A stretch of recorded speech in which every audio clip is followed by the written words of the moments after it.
തീപിടിച്ചവരിലേക്ക് ഏവർക്കും ഒരിക്കൽ കൂടെ സ്വാഗതം. കഴിഞ്ഞ 7 വർഷമായി 2 കണ്ണിനും പരിപൂർണമായിട്ടും കാഴ്ചയില്ലാതിരുന്നിട്ടും കർത്താവിൻ്റെ സുവിശേഷവുമായി കേരളത്തിൽ ഉടനീളം സുവിശേഷം പ്രസംഗിച്ച് നടക്കുന്ന ഒരു മനുഷ്യനെ തീപിടിച്ചവരിൽ ഇന്ന് നമ്മൾ പരിചയപ്പെടുകയാണ്. പരിശുദ്ധാത്മാവിൻ്റെ ഒരു തീ ഉള്ളിൽ വന്നു കഴിഞ്ഞാൽ പിന്നെ പരിമിതികളൊന്നും ഒരു തടസ്സമല്ല എന്നുള്ളതാണ് യാഥാർത്ഥ്യം. 2 കണ്ണിനും കാഴ്ചയില്ല, പക്ഷെ അത് ഒരു തടസ്സമേ അല്ല. കർത്താവിൻ്റെ സുവിശേഷമായി ഒരു ദിവസം പോലും അടങ്ങിയിരിക്കാതെ ഓടി നടക്കുകയാണ്. താമരശ്ശേരി രൂപതയിൽ ചിപ്പിലിത്തോട് ഇടവകയിൽപ്പെട്ട ദേവസ്യ ചേട്ടൻ അദ്ദേഹത്തിൻ്റെ അനുഭവങ്ങൾ ഇന്ന് നമ്മളുമായിട്ട് പങ്കുവയ്ക്കുകയാണ്. ദേവസ്യ ചേട്ട, തീപിടിച്ചവരിലേക്ക് പ്രത്യേകം സ്വാഗതം. ആദ്യമായിട്ടാണ് അംഗപരിമിതിയുള്ള ഒരാൾ, അതിൽ തന്നെ പ്രത്യേകിച്ച് 2 കണ്ണിനും പരിപൂർണമായിട്ടും കാഴ്ച നഷ്ടപ്പെട്ടു പോയ ഒരാൾ ഈ തീപിടിച്ചവർ എന്നുള്ള ഈ ശുശ്രൂഷയിലേക്ക് കടന്നു വന്നിരിക്കുന്നത്. ഈ കാഴ്ച നഷ്ടപ്പെടാനുള്ള സാഹചര്യം എന്തായിരുന്നു? ഇത് ബൈ ബർത്തിലെ കാഴ്ചയില്ലായിരുന്നോ അതോ പിന്നീടാണോ? ഇത് എനിക്ക് ഒരു 50 വയസ്സ് കഴിയുമ്പോഴാണ് ഇതിൻ്റെ ഈ കാഴ്ചയെ സംബന്ധിച്ച് ഇതിന് ബുദ്ധിമുട്ടുണ്ടെന്ന് തന്നെ ഞാൻ അറിയുന്നത്. പക്ഷെ അന്നേരമൊക്കെ ഞാൻ ഈ കാഴ്ചയല്ല ശ്രദ്ധിച്ചത്.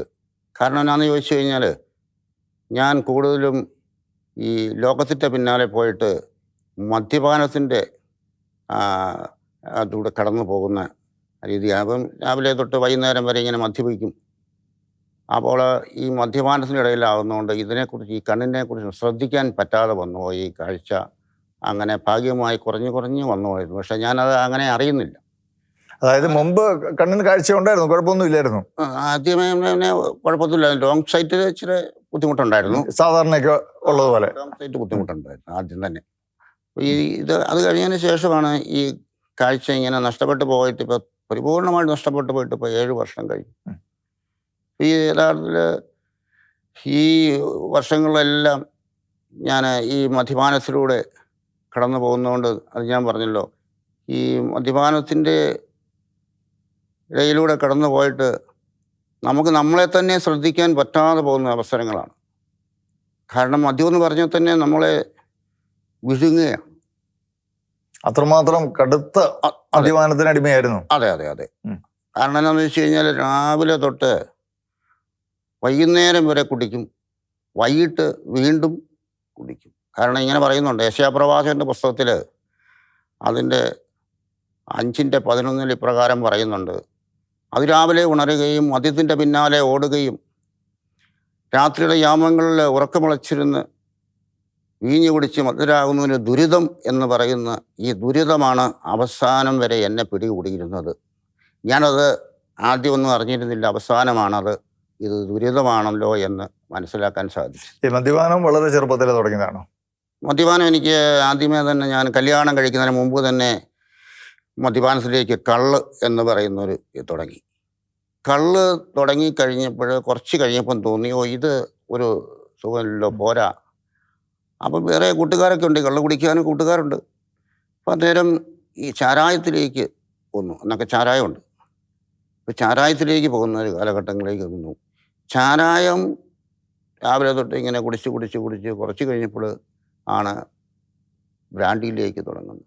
ഏതാണ്ട് ഒരു 25 വർഷം ഞാൻ കുടിച്ചു. 25 വർഷത്തോളം നന്നായിട്ട് കുടിച്ചു. എന്തായിരുന്നു ജോലി? ഇത് എൻ്റെ ജോലി കൃഷിപ്പണിയാണ്. കൃഷിയായിരുന്നു. കുറച്ച് റബ്ബർ തോട്ടങ്ങളുണ്ട്. അപ്പം ഞാൻ പാലായിലായിരുന്നു ആദ്യമേ, ചെങ്ങളം എന്ന സ്ഥലത്ത്. പാലായിൽ നിന്ന് ഞാൻ തിരിച്ച് മലബാറിലേക്ക് വന്നിട്ട് ഇപ്പോൾ ഏതാണ്ട് 40-45 വർഷത്തോളം. 1980 വന്നതാണ് മലബാറിലേക്ക്. അപ്പോൾ പാലായിൽ തന്നെ കുറച്ചൊക്കെ കുടിക്കുമായിരുന്നു. വന്ന് കല്യാണം കുടിയേറി മലബാറിലേക്ക് പോയി. അപ്പം ഈ ഞാൻ അന്നോന്നും കല്യാണമൊന്നും കഴിച്ചിട്ടില്ല. പാലായിൽ നിന്ന് കല്യാണത്തിൻ്റെ കാര്യങ്ങളൊക്കെ ആലോചിച്ച് 2-3 കല്യാണങ്ങളൊക്കെ വന്ന് 3-4 കല്യാണങ്ങളൊക്കെ ആലോചിച്ചപ്പം കുറേശ്ശെ അന്നൊക്കെ കള്ളൊക്കെ കുടിക്കും. അപ്പോൾ ചാരായത്തിലൊക്കെ തുടങ്ങിയിട്ടുണ്ട്. അപ്പോൾ ഇനി കുടിക്കുമെന്നൊക്കെ പലർക്കും അറിയാം. അപ്പോൾ എൻ്റെ അടുത്ത് തന്നെ 1-2 കല്യാണങ്ങളൊക്കെ വന്നപ്പോൾ പറഞ്ഞു, ഞാൻ ബാക്കി കാര്യങ്ങളൊന്നും കുഴപ്പമില്ല, കുടിക്കുകയില്ലെന്ന് നിങ്ങൾ പറയുകയാണെങ്കിൽ, അല്ലെങ്കിൽ ഞങ്ങളോടത് പറയുകയാണെങ്കിൽ ഞങ്ങൾ പെണ്ണിനെ തരാമെന്ന് പറഞ്ഞു. ഇനി കുടിക്കുകയല്ലെന്ന്. അപ്പം ഞാനതിന് ഉത്തരമായിട്ട് പറഞ്ഞു, ഞാൻ കുടിക്കുകയല്ലെന്ന് പറയുകയല്ല നിങ്ങളോട്. അപ്പം ഞാനൊരു വെറുതെ രസത്തിന് പറഞ്ഞ് ഞാൻ പൊൻകുന്നോട്ട് വന്നേരം ഒരു ആധാര പേപ്പറും മേടിച്ച് ഞാൻ എഴുതി തരാം കുടിക്കുകയല്ലെന്ന്. അങ്ങനെയൊന്നും എനിക്ക് നിങ്ങളുടെ പെണ്ണിനെ വേണ്ട എന്ന് പറഞ്ഞു. അപ്പം അങ്ങനെ ആ കല്യാണങ്ങളെല്ലാം അങ്ങ് പോയി കഴിഞ്ഞ് ഇങ്ങനെ കുറേ കല്യാണങ്ങളൊക്കെ ആലോചിച്ച് വന്നു. അങ്ങനെ ഞാൻ എന്ത് ചെയ്തു, ഇപ്പം എനിക്ക് ചാച്ചൻ നേരത്തെ മരിച്ചുപോയി, അമ്മ മാത്രമേ ഉള്ളൂ. അമ്മയ്ക്ക് എന്നെക്കൊണ്ട് എങ്ങനെയെങ്കിലും കല്യാണം കഴിപ്പിച്ച് കഴിഞ്ഞാൽ എൻ്റെ ഈ കൊടി മാറും, ദുശീലങ്ങളൊക്കെ മാറുമെന്നൊരു ഉദ്ദേശമുണ്ട്. അപ്പം അതിനുവേണ്ടി അമ്മ ഇതിനെ തീർച്ചയായിട്ട് ഉത്സാഹിക്കുകയും പ്രാർത്ഥിക്കുകയും ഒക്കെ ചെയ്യുന്നുണ്ട്. അങ്ങനെ എന്നോടൊരു 3 മാസമെങ്കിലും കുടിക്കാതിരിക്കാൻ പറഞ്ഞു. ഒരു 3 മാസത്തോളം ഞാൻ കുടിക്കാതിരുന്നു. എങ്ങനെയോ 3 മാസം. ഈ 3 മാസം കൊണ്ടാണ് ഞാൻ എനിക്കൊരു പെണ്ണ് കല്യാണം കഴിക്കുന്നത്, സംഘടിപ്പിച്ച് കാഞ്ഞിരപ്പള്ളിയിൽ നിന്ന്. അപ്പോൾ ഈ 3 മാസം കുടിക്കാതെ വീണ്ടും കല്യാണമെല്ലാം കഴിഞ്ഞു, തിരിച്ചു വന്നു. വീണ്ടും നമ്മൾ പഴയതുപോലെ തന്നെ ഏതാണ്ട് കഷ്ടിച്ച് എനിക്ക് തോന്നുന്നത് വിരുന്നിനൊക്കെ പോയിട്ട് ഒരാഴ്ചയൊക്കെ നിന്ന് കാണുള്ളൂ. അത് കഴിഞ്ഞ് വീണ്ടും നമ്മൾ കല്യാണം കഴിക്കുക എന്നുള്ള ആവശ്യം നടന്നു കഴിഞ്ഞു. വീണ്ടും നമ്മൾ കള്ളുകൂടി തുടങ്ങി. ഓക്കെ. അപ്പൊ അത് അങ്ങനെ കള്ളുകൂടി തുടങ്ങിയപ്പം ഈ വാക്ക് തെറ്റിച്ചതിനകത്ത് ഭാര്യയ്ക്ക് എതിർപ്പും പ്രയാസമൊക്കെ ഉണ്ടായില്ലേ? ഉണ്ട്, വിഷമമുണ്ട്, കരയുന്നു, അങ്ങനെയൊക്കെ ചെയ്യുന്നുണ്ട്. ഭാര്യ കരയുന്നുണ്ട്. ഇത് ഇങ്ങനെ മുന്നോട്ട് പോവുക. അപ്പം അവിടുന്ന് പിന്നെ വലിയ കൂടുതൽ സ്ഥലമൊന്നുമില്ല, വളരെ കുറഞ്ഞ സ്ഥലം ഉണ്ടായിരുന്നുള്ളൂ. അത് കഴിഞ്ഞിട്ട് മലബാറിലേക്ക് വന്ന ആ സ്ഥലം വിറ്റ് മലബാറിൽ പോകുന്നു. അപ്പോൾ കുടി ഒത്തിരി ആയതുകൊണ്ട് അമ്മ പറഞ്ഞു, ഞാൻ നിൻ്റെ കൂടെ വരുന്നില്ലെന്ന്. അപ്പോൾ അമ്മയ്ക്കുള്ള വീതം അവിടെ തന്നെ കൊടുത്തു. ഇത് എൻ്റെ വീതമായിട്ട് ഞാൻ ഇങ്ങോട്ട് പോന്നു, മലബാറിലേക്ക് വന്നു, അടിവാരത്തേക്ക് വന്നു. അടിവാരത്തേക്ക് വന്നു കഴിഞ്ഞ് ആണ് ഈ കുടി കൂടുതലായി. നാട്ടിലേൻ്റെയൊക്കെ ഇരട്ടി കുടിയായി. പിന്നെ കള്ള്, പട്ട, നാടൻ, അതുപോലെ തന്നെ ബ്രാൻഡി, സകല സാധനങ്ങളും. അവസാനം ഈ കള്ള്, പട്ട, ബ്രാൻഡി എല്ലാം കൂടെ കൂട്ടിക്കലർത്തി കുടിക്കുക. അങ്ങനെ കുടിച്ചാൽ കൂടുതൽ പൂസ് കിട്ടുമെന്ന്. അങ്ങനെ എത്ര വർഷങ്ങൾ മുന്നോട്ട് പോയിട്ടുണ്ട്? അങ്ങനെ ഏതാണ്ട് ഒരു 25 വർഷത്തോളം മുന്നോട്ട് പോയി. പിന്നെ അങ്ങനെ ഇതൊക്കെ ഒന്ന് നിർത്താൻ പറ്റിയത് എങ്ങനെയാ? ഇത് നിർത്താൻ പറ്റിയതെന്ന് പറഞ്ഞു കഴിഞ്ഞാൽ ഞാൻ അറിയുന്നില്ല. ഞാൻ തന്നെ പറയുമായിരുന്നു, എൻ്റെ ചാരായം കൂടി ആരെക്കൊണ്ടും മാറ്റാൻ സാധിക്കുകയില്ല. എന്നിട്ട് ഞാനിങ്ങനെ വെല്ലുവിളിച്ച് നടക്കുമായിരുന്നു, എൻ്റെ കുടി ദൈവത്തെ കൊണ്ട് പോയി മാറ്റാൻ പറ്റിയില്ല എന്നൊക്കെ പറഞ്ഞു. അപ്പം അന്ന് എനിക്ക് ദൈവവിശ്വാസമൊന്നും കാര്യമായിട്ടൊന്നുമില്ല. പള്ളിയിൽ പോകുമായിരുന്നു? പള്ളിയിൽ താൽക്കാലം ചുമ്മാ പള്ളിയിൽ പോകും, ഞായറാഴ്ച ദിവസം മാത്രം. അത് എപ്പോഴെങ്കിലും ഒന്ന് പള്ളിയിൽ പ്രസംഗം എല്ലാം കഴിഞ്ഞ് ചെന്ന് കഴിഞ്ഞാൽ കുർബാന കൊടുക്കുമ്പോഴത്തേനും നമ്മൾ എഴുന്നേറ്റ് പോരും. കുർബാനയ്ക്കുള്ളതൊന്നുമില്ല. അപ്പോൾ എഴുന്നേറ്റ് വീണ്ടും ഞായറാഴ്ചയാണെങ്കിലും അന്നേരം തന്നെ നമ്മൾ പട്ടഷാപ്പിലോട്ടും കുറേ പോത്തിൻ്റെ ഇറച്ചി വാങ്ങും. ഇതും കഴിഞ്ഞ് പട്ടഷാപ്പിൽ വന്നു. ഇതാണ് നമ്മുടെ ജീവിതം. അങ്ങനെ മുന്നോട്ട് പോയിക്കൊണ്ടിരുന്നു. മക്കൾ എത്ര പേരുണ്ടായി? മക്കൾ 3 പേര്. അത് മക്കളുണ്ടാകുന്നത് ഒക്കെ ഏതെങ്കിലും രാത്രിയുടെ യാമങ്ങളിൽ എപ്പോഴെങ്കിലും നമുക്കിതൊന്നും അറിയുന്നില്ല. അതൊക്കെ ഒരു കുഞ്ഞുങ്ങളുടെ വിദ്യാഭ്യാസവും കാര്യങ്ങള് ആദ്യത്തെ. അപ്പം അന്നേരം കുറേശ്ശെ പിന്നെ ഞാൻ ഭാര്യയ്ക്ക് ഇച്ചിരി സ്വർണ്ണമൊക്കെ കിട്ടി. ആ സ്വർണ്ണങ്ങളൊക്കെ എടുക്കാനായിട്ട് തുടങ്ങി. അങ്ങനെ സ്വർണ്ണമൊക്കെ എടുത്തുകൊണ്ട് വന്നപ്പോൾ അപ്പോൾ ഈ സ്വർണം എടുക്കാനായിട്ട് വളയൊക്കെ ആദ്യത്തെ പ്രാവശ്യം 4-5 വളയുണ്ടായിരുന്നു, അതെല്ലാം വിറ്റു. അങ്ങനെ കുറച്ച് ഇങ്ങനെ കാര്യങ്ങളൊക്കെ നടത്തിക്കൊണ്ടിരിക്കുകയാണ്. അതിനിടയ്ക്ക് വിറ്റ് കഴിഞ്ഞാൽ അതിൻ്റെ പകുതി 4 ഭാഗവും ഞാൻ തന്നെ ചിലവാക്കുക. ബാക്കി കുറഞ്ഞ ഭാഗമേ വീട്ടിലേക്ക് എടുക്കുന്നുള്ളൂ. സ്ഥലം എത്ര ഉണ്ടായിരുന്നു? സ്ഥലം അവിടെ അന്ന് 3 ഏക്കർ സ്ഥലവും. സ്ഥലമൊക്കെ വിറ്റ് അതെല്ലാം വിറ്റു, സ്ഥലങ്ങളെല്ലാം വിറ്റു, ഒന്നുമില്ലാതായി. അപ്പം ഈ ഭാര്യയുടെ സ്വർണ്ണമൊക്കെ എടുത്തു കഴിഞ്ഞ് ഭാര്യ ആദ്യം ഒന്നും മിണ്ടിയില്ല, പണയം വെക്കുക എന്ന് പറഞ്ഞു. അതുകൊണ്ട് വിൽക്കുക ചെയ്തത്. പിന്നീട് ഇങ്ങനെ മാല, കെട്ടുതാലി ഒക്കെ പറിച്ചു. ബാക്കിയുള്ളൊരു മാല ഉണ്ടായിരുന്നതും എടുക്കാനായിട്ട് വന്നു. അപ്പോൾ അവസാനം താലിമാല മാത്രം എടുക്കാൻ ചെന്നപ്പം ഭാര്യ എതിർത്ത് കഴിഞ്ഞപ്പോൾ ഞാൻ എന്ത് ചെയ്തു, ഞാൻ അലമാരിയിൽ വെച്ച് ഇത് പൂട്ടിയിട്ട് അപ്പം ഭാര്യയിടയ്ക്കെല്ലാം വെള്ളം പിന്നെ മദ്യപിച്ച് കഴിഞ്ഞപ്പോൾ ഞാൻ നന്നായിട്ട് ഉപദ്രവിക്കും. ഭാര്യയെ ഉപദ്രവിക്കും. ഒന്നെങ്കിൽ ഭാര്യയെ ഉപദ്രവിക്കും, അല്ലെങ്കിൽ വഴക്ക് പുറത്തുനിന്ന് എവിടെ നിന്നെങ്കിലും ഒരു വഴക്കുണ്ടാക്കണം. അങ്ങനെ ആരുടെയെങ്കിലും വഴക്കുണ്ടാക്കി കേസ്, ചാരായ ഷാപ്പിലാണെങ്കിലും അതുപോലത്തെ കുപ്പിയൊക്കെ പൊട്ടിച്ച് അവിടെ നിന്നൊക്കെ അവർ കേസ് കൊടുക്കും. അങ്ങനെ ഈ കേസിലും എല്ലാം ആയിട്ട് എൻ്റെ സമ്പത്ത് മുഴുവൻ നശിച്ചു പോയി. വീണ്ടും പിന്നെ അതിന് പുറമെ സ്ഥലമെല്ലാം വിറ്റു, സ്ഥലമെല്ലാം വിറ്റു, വിറ്റു, എല്ലാം സ്വർണം കഴിഞ്ഞപ്പോ വിറ്റു. പിന്നെ അത് എങ്ങനെയായിരുന്നു കഴിഞ്ഞ് നമ്മുടെ ചെലവൊക്കെ കഴിഞ്ഞോണ്ടിരുന്നത്? അങ്ങനെ ഈ ഇങ്ങനെ ഓരോ കുറച്ച് എല്ലാം വിൽക്കും. ഉം. ഈ തോട്ടമൊക്കെ ആണെങ്കിലും ഷോർട്ടർ കൊടുക്കാതെ കൊണ്ട് തന്നെ തൈമരമാണെങ്കിലും അതങ്ങ് കൊടുക്കും. ആരോടെങ്കിലും മുളകിനൊക്കെ കാശ് വാങ്ങും. അപ്പോൾ ഈ മുളകിന് വില കൂടി ചിലപ്പം ഇരട്ടി വിലയൊക്കെ ആവും. അപ്പോൾ അത് കൊടുക്കാൻ വേണ്ടിയിട്ട് ഇത് കൊടുക്കും, അവരാവശ്യപ്പെടുമ്പോൾ. അപ്പോൾ ഈ ഭാര്യയെ സംബന്ധിച്ച് പറഞ്ഞാൽ ഭാര്യ ഇങ്ങനെ വേദനയിലൂടെ കടന്നു പോവുകയാണ്. ഒരു ആദ്യത്തെ കുഞ്ഞുണ്ടായി, പിന്നെ രണ്ടാമത്തെ കുഞ്ഞും മൂന്നാമത്തെ കുഞ്ഞുങ്ങളൊക്കെ പെട്ടെന്ന് ഒരു 2 വർഷവും 1.5 വർഷമൊക്കെ ആയിട്ട് 3 കുഞ്ഞുങ്ങളെ എനിക്ക്. അപ്പോൾ ഈ താലിമാല അലമാരി വെച്ച് കൂട്ടി താക്കോലുമായിട്ട് പുള്ളിക്കാരത്തി ഇതിനും തരികയില്ല, ബാക്കിയുള്ളതെല്ലാം നിങ്ങൾ നശിപ്പിച്ച് കളഞ്ഞു, അതുകൊണ്ട് ഇത് തരികയില്ല എന്ന് പറഞ്ഞു. അപ്പം ഞാൻ ഇവിടുന്ന് ഒരു കൊടാലി എടുത്തിട്ട് ഈ അലമാരി പൊട്ടിച്ചു. ഒരു തേക്കിൻ്റെ അലമാരിയായിരുന്നു. ഇത് പൊട്ടിച്ച് ചെറിയ ചെറിയ കഷ്ണങ്ങളാക്കി, പീസാക്കി, അത്രമാത്രം ദേഷ്യം വന്നിട്ട് അത് ചെറിയ കഷ്ണമാക്കിയിട്ട് മാല എടുത്തുകൊണ്ട് പോയി. അപ്പോൾ അത് കഴിഞ്ഞിട്ട് ഭാര്യ പിന്നെ ജീവിക്കാൻ മാർഗമില്ല, അതെല്ലാം പോയി. പിന്നെ കുറച്ച് പശുവിനെ വാങ്ങിക്കഴിഞ്ഞ് പശുവൊക്കെ ഉണ്ടായിരുന്നു. അപ്പോൾ ഈ ആടിനെയൊക്കെ ഓരോ ദിവസവും ഞാൻ കുടിച്ചിട്ട് വന്നു കഴിയുമ്പോൾ ഈ ഭാര്യ എന്തെങ്കിലും ഒന്ന് പറയും. ആ പറയുന്നതിൻ്റെ ദേഷ്യത്തിന് വേണ്ടിയിട്ട് ഞാൻ ഒന്നെങ്കിൽ ചോറും പാലും ഒക്കെ എടുത്തെറിയും. അവ എടുത്തെറിഞ്ഞാൽ ഈ പിള്ളേരുടെ പുസ്തകമൊക്കെ എടുത്ത് ചൂടാനായിട്ട് ഇട്ട് കളയുകയും നശിപ്പിച്ച് കളയുകയും ഒക്കെ ചെയ്തിട്ടുണ്ട്. അപ്പോൾ ഇതെല്ലാം കഴിഞ്ഞ് ഈ ജീവിത പങ്കാളി ഞാൻ പറഞ്ഞില്ലേ, അലമാരിയൊക്കെ പിടിച്ചു കഴിഞ്ഞപ്പോൾ പുള്ളിക്ക് ദേഷ്യം വന്നു. അങ്ങനെ അങ്ങോട്ടും ഇങ്ങോട്ടും ഒന്നും പറഞ്ഞ് അവസാനം എൻ്റെ കൈ കെട്ടി തലമുടി കുത്തിന് വട്ടം കയ്യെ പിടിച്ചിട്ട് തലമുടി വട്ടം ചുറ്റിയാൽ പിന്നെ സ്ത്രീകൾ അങ്ങോട്ടും പോകില്ല. വട്ടം ചുറ്റിയിട്ട് അന്ന് ഭാര്യ മരിച്ചു പോകേണ്ടതായിരുന്നു. അടുത്തുനിന്ന് 2-3 പേർ ഓടി വന്നിട്ട് എന്നെ പിടിവിച്ചു. അങ്ങനെയാണ് ഭാര്യ രക്ഷപ്പെട്ടു പോയത്. അപ്പം അത് അങ്ങനെ അതിന് മുമ്പ് അത്രമാത്രം ക്രൂരതയായിരുന്നു. ഞാൻ ഈ പാല് എടുത്ത് കൊണ്ടുപോയി പശുവിനെ വയ്ക്കുന്ന ഈ പാല് കറന്നു കൊണ്ടുപോയി പാല് വെച്ചാലും ഞാൻ കറക്കാനൊന്നും കൂടുതല, പുല്ലരിയാനും കൂടുതല. ഞാൻ രാവിലെ ഇങ്ങനെ പോകും. 2 മണിയാകുമ്പോൾ മിക്കവാറും മുമ്പ് വരും.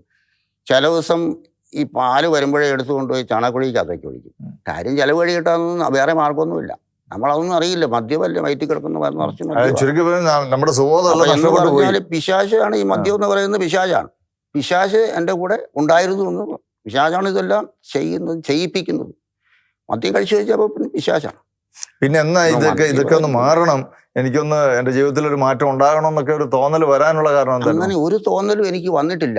ഒരു ദിവസം അത് ഞാനിങ്ങനെ പറഞ്ഞ ഒരു ദിവസം ഒരു തോന്നൽ വന്നാന്ന് ചോദിച്ചു കഴിഞ്ഞാൽ അങ്ങനെ തോന്നിയിട്ടല്ല ഞാൻ പോകുന്നത്. ഞാൻ മദ്യം മേടിക്കാൻ വേണ്ടി പോയതാണ്.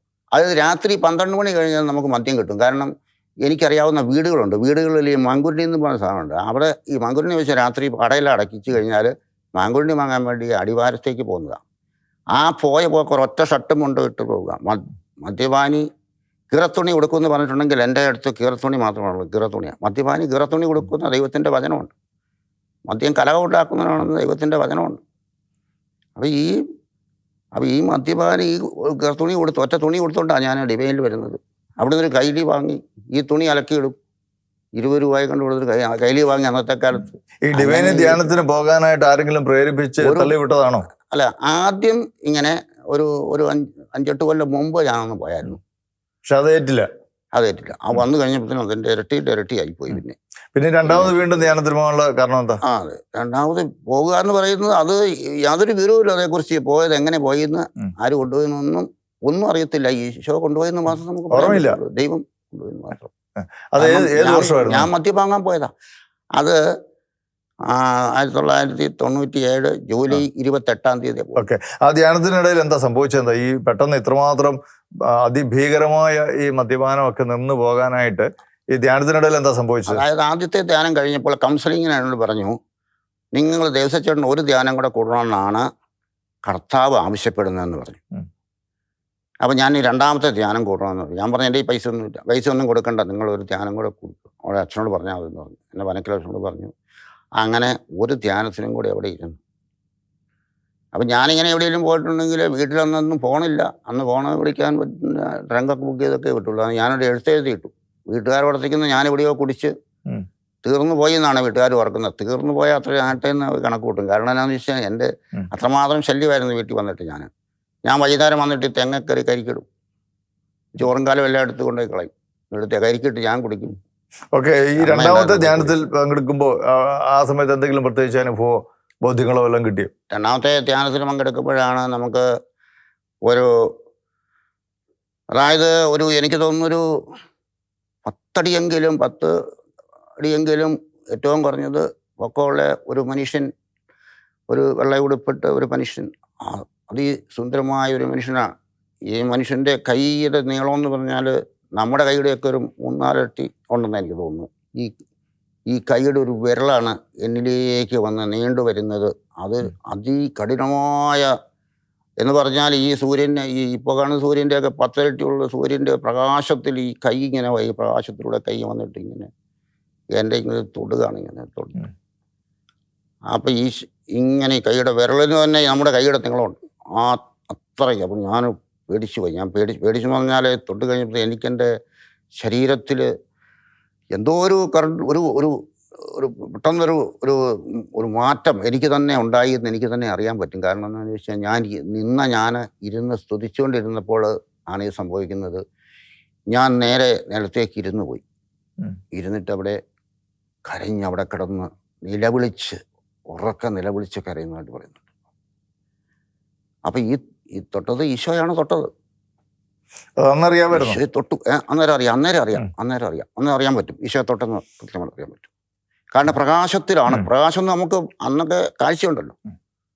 പ്രകാശമൊന്നും നമുക്ക് പറയാൻ പറ്റില്ല. ആ പ്രകാശത്തിൻ്റെ എത്രമാത്രം രശ്മി, ആ പ്രകാശത്തിൻ്റെ രശ്മി ഇങ്ങനെ നിൽക്കുകയാണ്.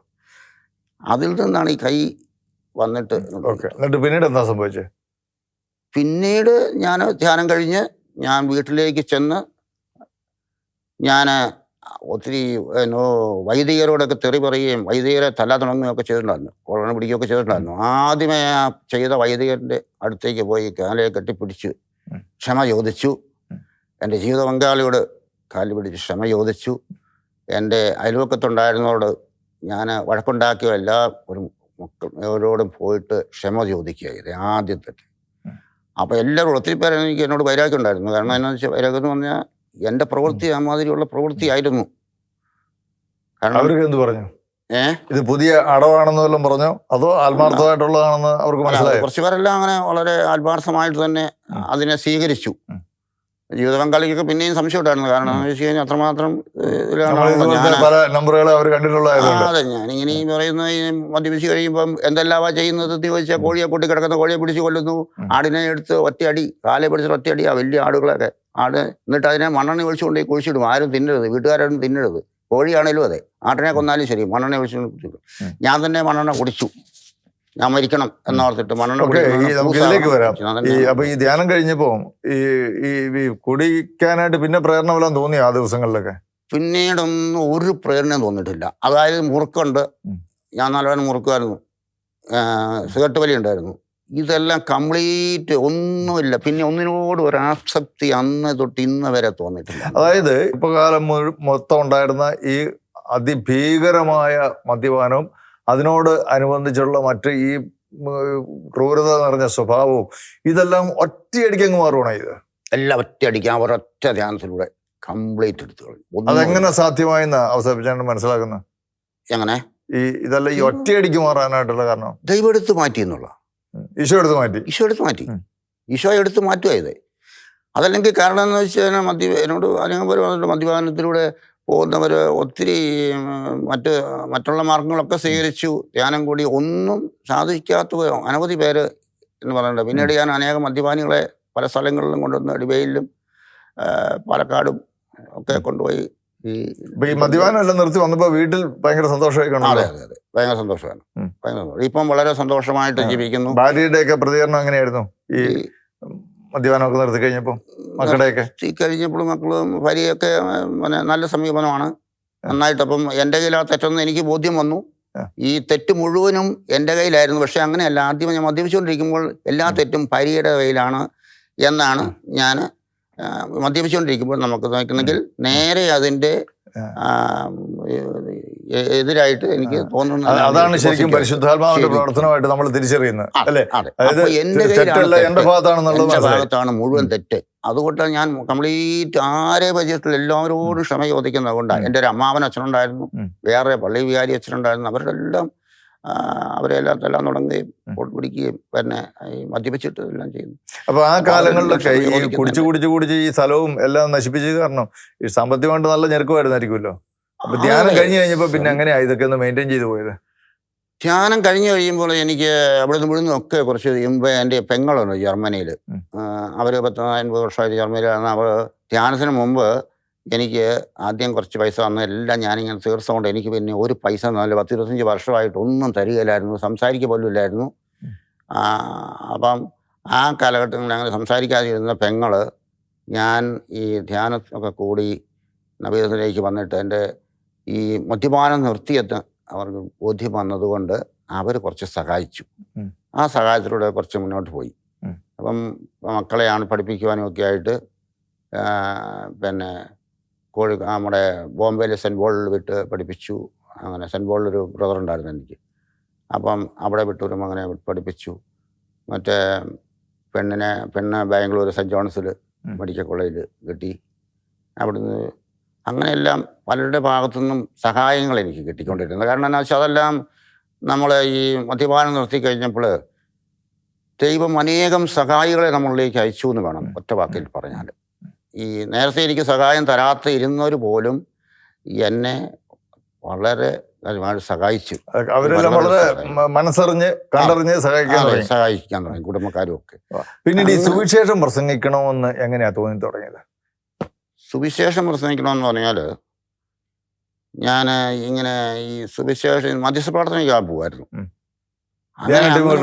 കൂടെ പോകുമായിരുന്നോ? ധ്യാനിപ്പിക്കുന്നവരുടെ കൂടെ പോകുമായിരുന്നോ?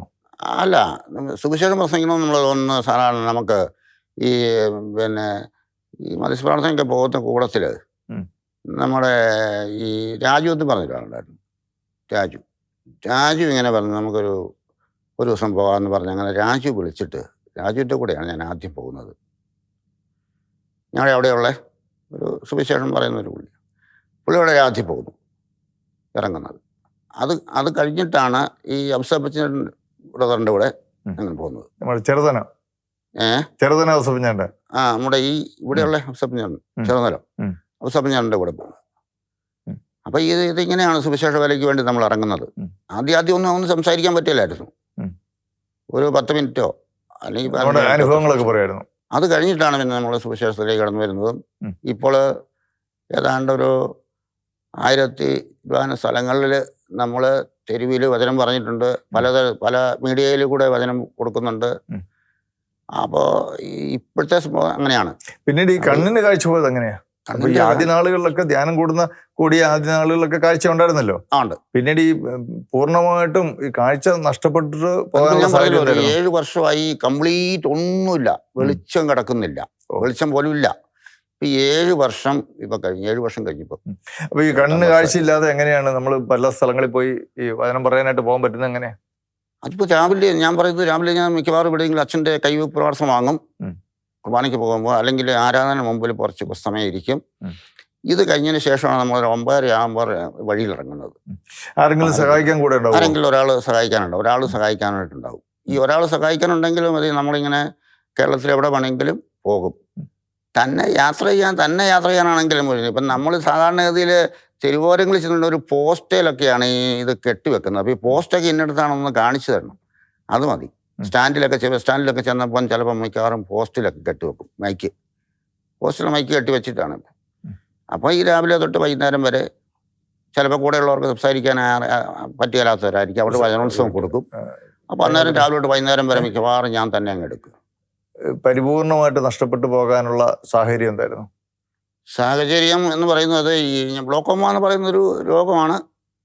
രോഗത്തിൽ ഒരിടത്തും ഇതിന് ട്രീറ്റ്മെൻ്റ് ഇല്ല. ഇനി വൈദ്യശാസ്ത്രം പറഞ്ഞിരിക്കുന്നത് ഇനി ഒരിക്കലും കാഴ്ച കിട്ടുകയില്ലെന്നാണ് പറഞ്ഞിരിക്കുന്നത്. അതായത് ഈ രോഗം പണ്ട് മുതലേ ഉണ്ടായിരുന്നതാണോ? ഗ്ലോക്കോമ എനിക്ക് തുടങ്ങി, ഞാൻ മുമ്പേ പറഞ്ഞല്ലോ, എനിക്കൊരു 50 വയസ്സുള്ളപ്പോൾ ഇത് ഏതാണ്ട് ആരംഭിച്ചിട്ടുണ്ട്. പക്ഷേ എനിക്കത് ഞാൻ അതേക്കുറിച്ച് ഗവനിച്ചില്ല. മദ്യപാനത്തിലായിരുന്നുകൊണ്ട്, അന്നൊക്കെ മദ്യപാനത്തിലായിരുന്നുകൊണ്ട് കണ്ണിൻ്റെ കാഴ്ചയെക്കുറിച്ചേ നമ്മൾ ചിന്തിക്കാറില്ല. അപ്പോൾ മരുന്ന് ചെയ്യാനൊന്നും പറ്റിയിട്ടില്ല. നേരത്തെയൊക്കെ മരുന്ന് ചെയ്തെങ്കിൽ കുറച്ചൊക്കെ ഒരു വ്യത്യാസം വന്നതിന്. പക്ഷെ ഒന്നും മരുന്നൊന്നും എടുത്തിട്ടില്ല. അങ്ങനെ ഇത് കുറേശ്ശെ കുറഞ്ഞു വന്നങ്ങ് ഒട്ടുമില്ലെന്നായി. അതോ ഒരു ദിവസം പെട്ടെന്നങ്ങ് ഇല്ലാതായി? അല്ല, അത് കുറച്ച് വന്ന് ഒട്ടുമില്ലാതായി. കാഴ്ച കുറെ നമുക്ക് അറിയാമായിരുന്നു അല്ലേ? കുറെ നമുക്ക് അറിയാം. പക്ഷെ പിന്നീട് മാർഗമില്ല. കാരണം അതിന്റെ ഡോക്ടേഴ്സ് പറഞ്ഞപ്പോൾ പറഞ്ഞു, ഇനി ഇങ്ങനെ അങ്ങ് പോകുള്ളൂ. ഞരമ്പ് കംപ്ലീറ്റ് പോകേണ്ടിടത്തോളം കംപ്ലീറ്റ് ഞരമ്പും പോയി, ഒന്നുമില്ലാന്ന്, ബാക്കിയൊന്നുമില്ലെന്ന് പറഞ്ഞു. അപ്പൊ പരിപൂർണമായിട്ടും കാഴ്ച നഷ്ടപ്പെട്ടു എന്നറിഞ്ഞപ്പോഴുള്ള ചേട്ടന്റെ ആ പ്രതികരണം എങ്ങനെയായിരുന്നു? എന്തായിരുന്നു അതിനോട് തോന്നിയത്? അല്ല, ആദ്യം എനിക്കൊരു മുമ്പ് ഞാൻ പറഞ്ഞല്ലോ, എനിക്കൊരു ബുദ്ധിമുട്ട് തോന്നി. ഞാനിങ്ങനെ ദൈവവേലയ്ക്കൊക്കെ പോകുന്ന ആളാണ്. അപ്പോൾ ആൾക്കാരും ചോദിക്കുന്നുണ്ട്, നിങ്ങളുടെ ദൈവത്തെ കൊണ്ട് സാധിക്കുകയില്ല ഈ കണ്ണിന്റെ കാഴ്ചയൊക്കെ നിങ്ങൾ മാറ്റി പോകാൻ, അല്ലെങ്കിൽ ഇങ്ങനെയൊക്കെ ആൾക്കാരൊക്കെ ചുമ്മാ ഇങ്ങനെ ഓരോ ചോദ്യങ്ങൾ ചോദിക്കുന്നുണ്ട്. അപ്പോഴൊക്കെ എന്ത് തോന്നി? നീ കള്ളുകൂടിയെല്ലാം നിർത്തി, മാനസാന്തരപ്പെട്ടു, നന്നായി വചനം പറയാൻ തുടങ്ങി, അങ്ങനെയുള്ള നിനക്ക് എന്തുകൊണ്ട് നിന്റെ കാഴ്ച ദൈവത്തിന് തിരികെ തരാൻ പറ്റിയില്ല എന്ന് ആൾക്കാർ ചോദിച്ചായിരുന്നു? അങ്ങനെ ഇപ്പം എനിക്കൊരു മനസ്സിന് ഇത് തോന്നിയപ്പോൾ, ആൾക്കാർ തോന്നിയപ്പോൾ എനിക്ക് ഈശോ തന്നെ ഒരു വചനമാണ് ഇങ്ങനെ പറഞ്ഞത്. കാരണം എന്താണെന്ന് വെച്ച് കഴിഞ്ഞാൽ ഒത്തിരി വചനങ്ങൾ എനിക്കിങ്ങനെ കാഴ്ചയില്ലാത്ത സമയങ്ങളിൽ, ഞാൻ ആ ബൈബിൾ വായിച്ചിട്ടില്ലാത്ത ആളാണ്. പക്ഷേ ഈ വചനങ്ങളെല്ലാം എനിക്ക് കാണാതെ അറിയാവുന്ന പറയുന്നത് കാരണം ഇങ്ങനെ ഇടയ്ക്കിടയ്ക്കെല്ലാം വചനങ്ങൾ ഇങ്ങനെ തന്നുകൊണ്ടിരിക്കും. ഇങ്ങനെ മനുഷ്യർ ചോദിച്ചപ്പോൾ അവരോട് ഞാൻ പറയുന്നത്, ഞാൻ ഇതേ ലെവലിൽ തന്നെ യേശുവിൻ്റെ വേല ചെയ്യണമെന്നാണ് ദൈവം ആവശ്യപ്പെട്ടിരിക്കുന്നതെന്ന് പറഞ്ഞു. എന്നിട്ട് അവരോട് ഈ വചനം പറഞ്ഞു കൊടുക്കും. യോഹന്നാൻ 9:3, ഇവൻ ആരുടെ പാപം മൂലം അല്ല ഇവൻ അന്ധനായി തീർന്നത്, ദൈവത്തിൻ്റെ പ്രവൃത്തി ഇവനിലൂടെ പ്രകടമാകാൻ വേണ്ടിയാണ് ഇവൻ അന്ധനായി തീർന്നതാണ് യോഹന്നാൻ 9:3 പറഞ്ഞിരിക്കുന്നത്. ഇതുകൊണ്ട് ഞാൻ വളരെ ഹാപ്പിയാണ്. ഈ ഒരു വചനം കടന്നു വന്ന പിന്നെ ഞാൻ വളരെ സന്തോഷവാനാണ്. വാക്യം, ഇവൻ അന്ധനായി തീർന്നത് ഇവന്റെയോ ഇവന്റെ മാതാപിതാക്കളുടെ കുറ്റം കൊണ്ടല്ല, മറിച്ച് ദൈവത്തിന്റെ പ്രവൃത്തി പ്രകടമാകാൻ വേണ്ടിയാണ്, ഇവനിലൂടെ എന്ന് പറഞ്ഞിട്ടുണ്ട്. അതെങ്ങനെയാണ് ചേട്ടൻ അത് മനസ്സിലാക്കിയത്? ഇവനിലൂടെ, നമ്മിലൂടെ എങ്ങനെയാണ് ദൈവത്തിന്റെ പ്രവൃത്തി വെളിപ്പെടുന്നത് ഈ അവസ്ഥയില്? ഇപ്പം ഞാൻ ഈ ചെയ്യുന്നത് ദൈവത്തിൻ്റെ പ്രവൃത്തി വെളിപ്പെട്ടുകൊണ്ടിരിക്കുകയാണ്. ഈ വചനങ്ങൾ കൊടുക്കുന്നു, മറ്റുള്ളവർക്ക് ഇങ്ങനെ എന്തെങ്കിലും കാര്യങ്ങൾ പറഞ്ഞു കൊടുക്കുന്നു, അല്ലെങ്കിൽ മധ്യസ്ഥ പ്രാർത്ഥനയ്ക്ക് പോകുന്നു, ആരും വിളിക്കുന്നുണ്ടെങ്കിൽ പോകുന്നു. ഇതെല്ലാം ദൈവത്തിൻ്റെ പ്രവൃത്തി തന്നെയാണല്ലോ. കാഴ്ചയില്ല എന്നുള്ളത് ഒരു തടസ്സമേ അല്ലല്ല. ഞാൻ കാഴ്ചയില്ല എന്ന് ഓർത്തിട്ട് ഒരിക്കലും, അപ്പോൾ എന്നോട് ചോദിക്കുന്ന, വീട്ടിൽ വണ്ടി മുട്ടും മരിക്കും, പോകരുത്, വേണ്ട എന്ന് വീട്ടിൽ ഒക്കെ ഇങ്ങനെ പറഞ്ഞിരിക്കുക. ഞാൻ പറഞ്ഞിട്ടുണ്ട്, ഞാൻ പറഞ്ഞു അവസാനം വണ്ടി മുട്ടുകയും മരിക്കുകയും ചെയ്യുന്നത് ദൈവം അറിയാതെ ഒരിക്കലും മരണം സംഭവിക്കില്ല. കണ്ണുള്ള ആൾക്കാർ എത്രയോ പേര് മരിക്കുന്നു, ദൈവം അറിയിച്ചിട്ട് എൻ്റെ മരണം സംഭവിക്കുള്ളൂ. ഇതെന്ന് തീരുമെന്ന് എന്നോട് ചോദിച്ചു. എന്ന് നിർത്തുന്നു. ഞാൻ പറഞ്ഞു, ഞാൻ എവിടെ വീഴുന്നിടം വരെ ആയിരിക്കും, അവിടം വരെ ഇതിങ്ങനെ പോകുമെന്ന് പറഞ്ഞു. അപ്പം ഞാൻ എന്നെ സംബന്ധിച്ച് ഇങ്ങനെയുള്ള കാര്യങ്ങളെല്ലാം ഈ വീട്ടുകാർ പറയുന്നത് പോലെ അല്ല എന്ന് ഞാൻ കേൾക്കുന്നു. വീട്ടുകാർ പറയുന്നതനുസരിച്ച് അവിടെ ഇരുന്നു, എങ്ങും പോകണ്ട, എങ്ങോട്ടും പോകണ്ട, വീട്ടിൽ തന്നെ ഇരുന്നാൽ മതി എന്നാണ് പറയുന്നത്. പക്ഷേ ഭാര്യയും മക്കളും, അതെ, ഭാര്യയും മക്കളൊക്കെ ഇപ്പോഴത്തെ ഈ അവസ്ഥയിൽ അവർക്ക് ഒരു ചെറിയ പേടിയുണ്ട്. അടുത്തുള്ളവരും പറയുന്നുണ്ട്, നിങ്ങളിങ്ങനെ പുള്ളിക്ക് ഇങ്ങനെ എന്തിനാ വിട്ടെന്നൊക്കെ ചോദിക്കും ചില ആൾക്കാർ. മകനോട് ചോദിച്ചിട്ടാണ്. ഞാൻ മകനോട് പറഞ്ഞു, ഞാൻ അന്നേരം അതിന് പറഞ്ഞതെന്നറിയോ, ഞാൻ പറഞ്ഞു, മകനോട് പറഞ്ഞു, അപ്പനെ മര്യാദ പഠിപ്പിക്കാനായിട്ട് എനിക്ക് അനുവാദം ദൈവം തന്നിട്ടില്ലെന്ന് നീ അവരോട് പറഞ്ഞേക്കാൻ പറഞ്ഞു. ഏതായാലും അവസരം ചാനലിലൂടെ കർത്താവിന്റെ പ്രവൃത്തികൾ ഇപ്പോൾ ലോകം കണ്ടുകൊണ്ടിരിക്കുക. നമുക്ക് ഈ സുവിശേഷ പ്രഘോഷണ രംഗത്തേക്ക് കടന്നു വന്നതിന് ശേഷം, അതായത് 2 കണ്ണിനും കാഴ്ച നഷ്ടപ്പെട്ടതിന് ശേഷം വലിയ തീഷ്ണതയോടെ കർത്താവിന്റെ വചനം പറയുമ്പോൾ ഉണ്ടായിട്ടുള്ള അനുഭവങ്ങളൊക്കെ നമ്മുടെ പ്രേക്ഷകരുമായിട്ട് നമുക്ക് അടുത്ത എപ്പിസോഡിൽ ഒന്നുകൂടെ ഒന്ന് ഷെയർ ചെയ്യാം. നമുക്ക് 2ാമത്തെ എപ്പിസോഡിൽ നമുക്ക് പിന്നെയും കണ്ടുമുട്ടാം. പ്രിയപ്പെട്ട പ്രേക്ഷകരെ, ഇദ്ദേഹത്തിന്റെ ഈ അനുഭവങ്ങൾ നോക്കുക. 2 കണ്ണിനും കാഴ്ച നഷ്ടപ്പെട്ടു പോയിരിക്കുന്നു. ദൈവകൃപയാൽ നമ്മളെ സംബന്ധിച്ചിടത്തോളം നമ്മുടെ കണ്ണുകൾക്ക് കാഴ്ചയ്ക്ക് പ്രശ്നങ്ങളൊന്നുമില്ല. പക്ഷെ പലപ്പോഴും നമുക്ക് പല കാര്യങ്ങളിലും പരാതിയും പരിഭവങ്ങളും ഒക്കെയാണുള്ളത്. എന്നാൽ അദ്ദേഹത്തിന്റെ ജീവിതത്തിലൂടെ കർത്താവ് നമ്മളോട് പല കാര്യങ്ങളും സംസാരിക്കുന്നുണ്ട്. നിശ്ചയമായിട്ടും അതൊക്കെ നമ്മുടെ ജീവിതത്തിന് വലിയ പ്രചോദനമായി തീരണം. നമുക്ക് അടുത്ത എപ്പിസോഡിൽ അദ്ദേഹത്തിന്റെ ഈ സുവിശേഷ വേലയിൽ ഉണ്ടായിട്ടുള്ള അനുഭവങ്ങളെക്കുറിച്ചൊക്കെ നമുക്ക് വീണ്ടും കേൾക്കാം. അതുവരെ കർത്താവ് നമ്മളെല്ലാവരെയും കൃപയിൽ സൂക്ഷിക്കട്ടെ. അടുത്ത എപ്പിസോഡിൽ കാണാം.